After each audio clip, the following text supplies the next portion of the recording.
ക്യാൻസറിനെതിരെ പൊരുതാനായി Calicut city service സഹകരണ ബാങ്കും MVR cancer സെന്ററും സംയുക്തമായി അവതരിപ്പിക്കുന്ന ക്യാൻസർ ചികിത്സാ സഹായ പദ്ധതിയാണ് മാസ് കെയർ. വാർത്തകൾ തുടരുന്നു. ജനശക്തി യൂത്ത് കോൺഗ്രസ് മലബാർ മേഖലാ നേതൃത്വ സമ്മേളനം കോഴിക്കോട് ചെറുട്ടി റോഡ് ഗാന്ധിഗൃഹം ഓഡിറ്റോറിയത്തിൽ നടന്നു. UDF സ്ഥാനാർത്ഥി MK രാഘവന്റെ വിജയത്തിനായി പ്രവർത്തിക്കാൻ യോഗം തീരുമാനിച്ചു. മനോജ് ശങ്കരനല്ലൂർ സമ്മേളനം ഉദ്ഘാടനം ചെയ്തു. നവജനശക്തി കോൺഗ്രസ് ദേശീയ പ്രസിഡന്റ് മനോജ് ശങ്കരനല്ലൂർ നേതൃത്വ സമ്മേളനം ഉദ്ഘാടനം ചെയ്തു.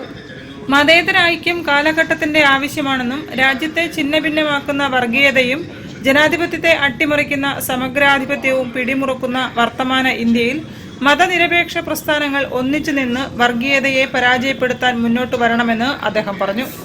ഇതിൽ യുവജനങ്ങളുടെ പങ്ക് പ്രധാനമാണെന്നും അദ്ദേഹം കൂട്ടിച്ചേർത്തു. 2 കോടി തൊഴിലവസരം ഓരോ വർഷവും നൽകാമെന്നാണ് നരേന്ദ്രമോദി പറഞ്ഞത്.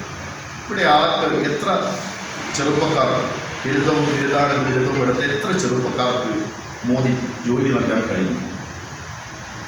ഇവിടെ പാവപ്പെട്ട ചെറുപ്പക്കാരായ ആളുകൾ ബിരുദവും ബിരുദാനന്ദ ബിരുദവും എടുത്ത ചെറുപ്പക്കാർ തൊഴിലില്ലാതെ അലിയുന്ന ചിത്രമാണ് നമ്മുടെ രാജ്യത്ത് കാണുന്നത്.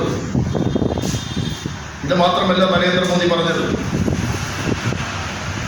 രാജ്യത്തിന് പുറത്തിരിക്കുന്ന കള്ളപ്പണം മുഴുവൻ രാജ്യത്ത് തിരിച്ചു കൊണ്ടുവരുമെന്ന് പറഞ്ഞു. നരേന്ദ്രമോദി എവിടെയാണ് കള്ളപ്പണം തിരിച്ചു കൊണ്ടുവരാൻ മോദിക്ക് കഴിഞ്ഞത്? ജനശക്തി യൂത്ത് കോൺഗ്രസ് ജില്ലാ കൺവീനർ സുബിൻ കൃഷ്ണ അധ്യക്ഷത വഹിച്ചു. ഏപ്രിൽ 4-ന് കോഴിക്കോട് മണ്ഡലം തെരഞ്ഞെടുപ്പ് കൺവെൻഷൻ സംഘടിപ്പിക്കുവാനും സമ്മേളനത്തിൽ തീരുമാനിച്ചു. സംസ്ഥാന പ്രസിഡന്റ് AM സയ്യിദ് മുഖ്യപ്രഭാഷണം നടത്തി.